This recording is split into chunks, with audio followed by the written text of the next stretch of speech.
Now, the outbreak of coronavirus pandemic in Nigeria led to the pronouncement of a lockdown on major cities across the country, where the virus was said to be fast spreading.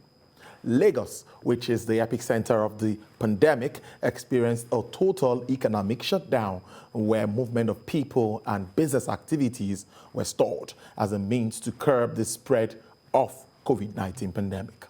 Now, being the commercial hub of Africa's largest economy, Lagos State also prides itself as the major regional transit hub for air, land, and sea transport, with over 5 million cars and over 200,000 commercial vehicles on the roads. However, the halt in business of transportation in the state affected the income of stakeholders in this sector, while one of who are still battling with the impact of their revenue in 2020. Even when the state's economy reopened, the transportation sector was forced to take half of the normal capacity for a trip, taking its toll on the recovery process for the sector. Now that the second wave of COVID-19 pandemic is looming, there are fears that the sector may be preparing for another, growth contraction from the warning of another lockdown by the federal government. Well, the CBN governor said yesterday that it won't be advisable to go on any other lockdown. It will affect projections. But let's hear from the horse's mouth. I have the right person in the house to give the analysis of the effect of the second wave and, of course, what's been happening across the transport sector with Lagos model in focus. He's the managing director of Primero Transport Services, Mr. Fola Tinubu. Thank you very much for your time, Mr. Tinubu. Thank you very much for having me. I think this is the first time I'm seeing you this year, so I can still say Happy New Year. Happy New Year to you. All right. Like I said in my intro, the effect of COVID-19. I know that a lot has happened, the lockdowns, disruption in movement. How did it really affect business in its entirety? It affected us negatively like any other industry, in Nigeria and all over the world.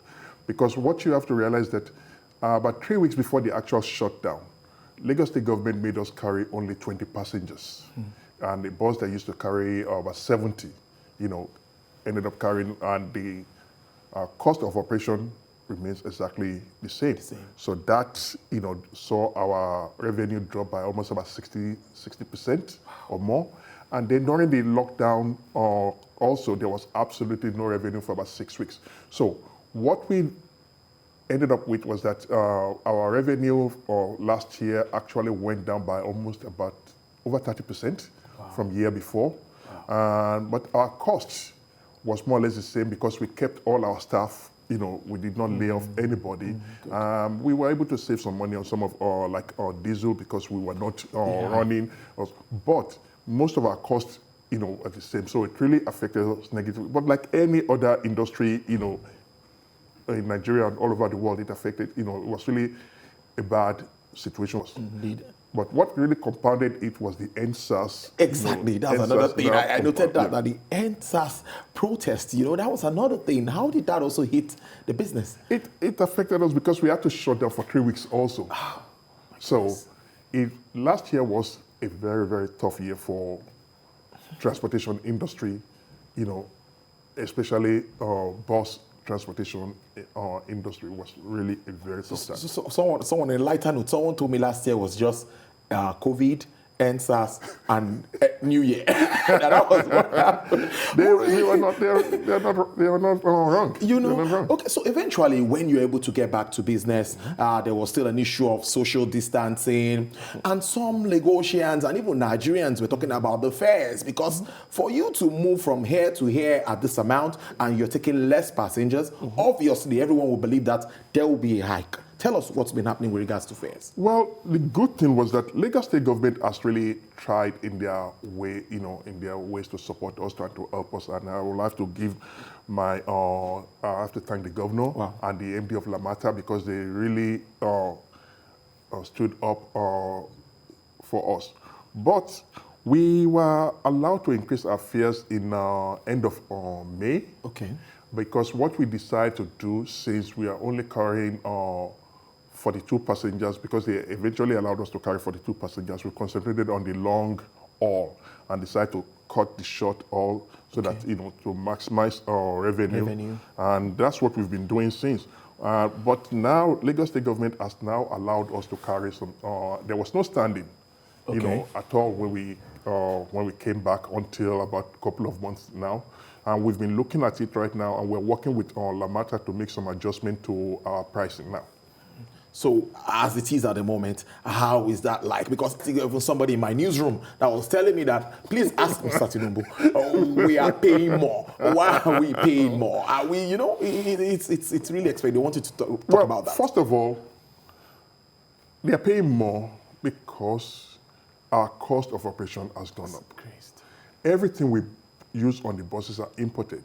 And as Naira loses value, the vendors increases their prices. So we cannot go to them every time and say we have to increase our pricing and all that kind of stuff. There's a social element in our business, and we cannot run away from that. But like I keep saying, we need to put on a solid financial footing that at least it breaks even.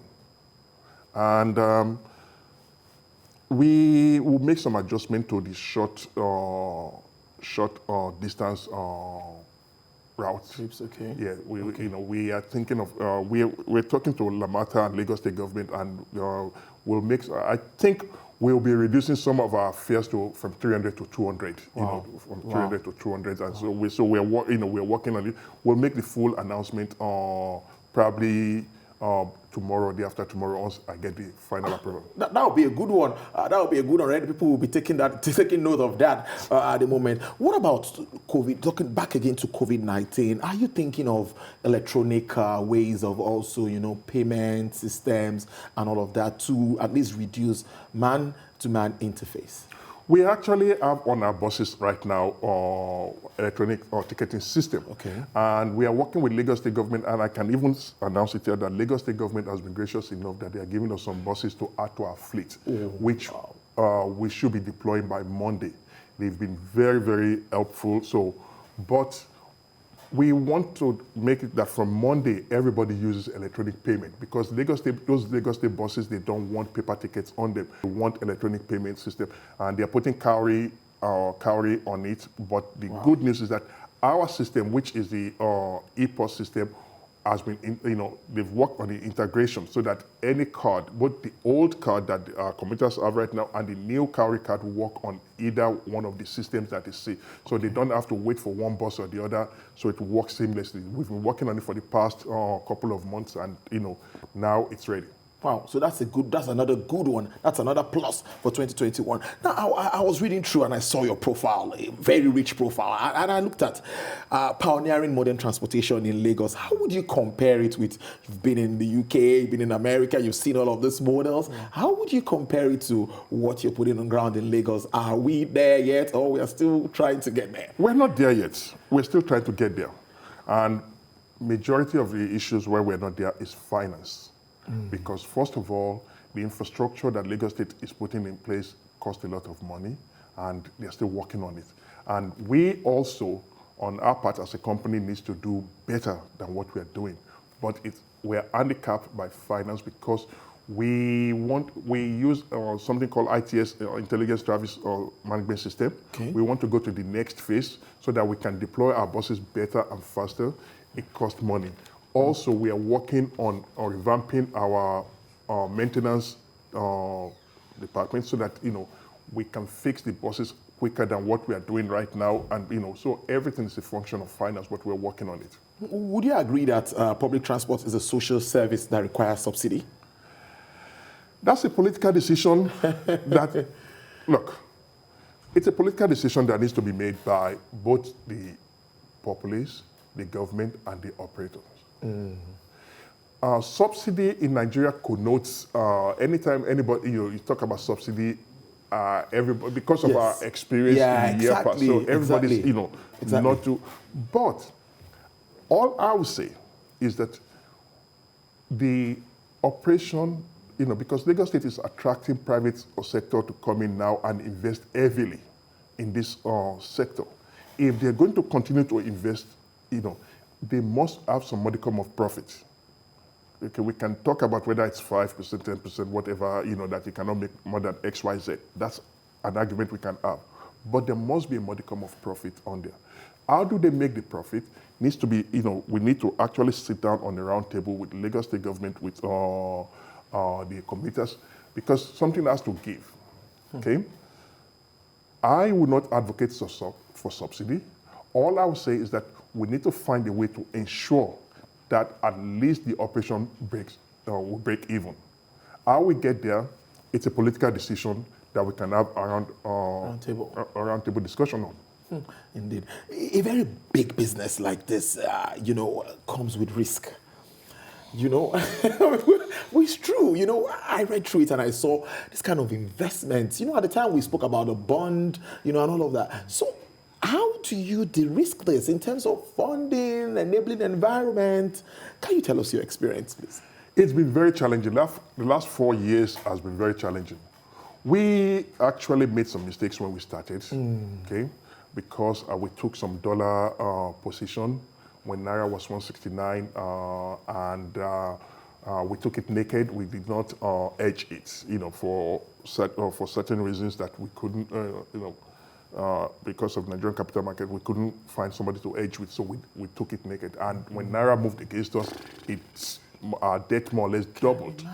And that is financial risk on one side, but there's also the security risk on the other side. And you guys experience it at TVC during the NSAS. Yes. Anything happens in Nigeria, the first thing they do is they want to burn things down. And our buses have been attacked numerous times. Anytime there's an accident or with our commuters, whether the bus man is at fault or not, the first instinct is to attack. So and that security risk needs to be addressed. So it's both financial and security risk at the same time. How have you been able to manage it? Look, we're Lagosians. We love Lagos. We believe in Lagos. We're not going anywhere. We have to make it work. And whatever it takes, we'll make it work. Yes, we're resilient people. We are very rugged, and we stay here. Now, I don't know the number of buses, but how well are we doing? Are we okay? You said Lagos State government is going to add more very soon. Yes. So, can we talk about what we have and what level of percentage would you say you're satisfying Lagosians? 80%, 70%? Or you can't actually, really... I would not be the best person to say that. That's true. But honestly, I actually believe the commuters are waiting too long at our bus shelters. I'd like that. Someone mentioned that. Yes, we need to find a way to reduce the waiting time to less than 10, 15 minutes or something like that. Because right now they are waiting, sometimes they wait over an hour. And part of it, yes, everybody blames Primero. Fine, we can take, we are big boys, we can take it. But part of it is out of our control. Because Lagos State government and federal government are fixing so many roads simultaneously, which leads to traffic congestion.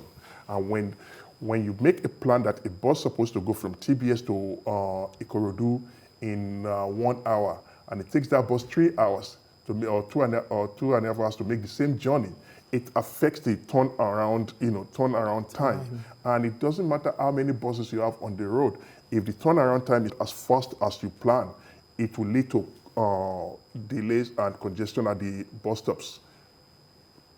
We, as a company, needs to do better, and we will do better. And I'm pushing my people that we need to work smarter and make the operation more efficient. But there are lots of things that's also out of our control. Do we want to talk about that? Some of those things, because I wanted to ask you some of your challenges, please, as we almost round off. Yeah.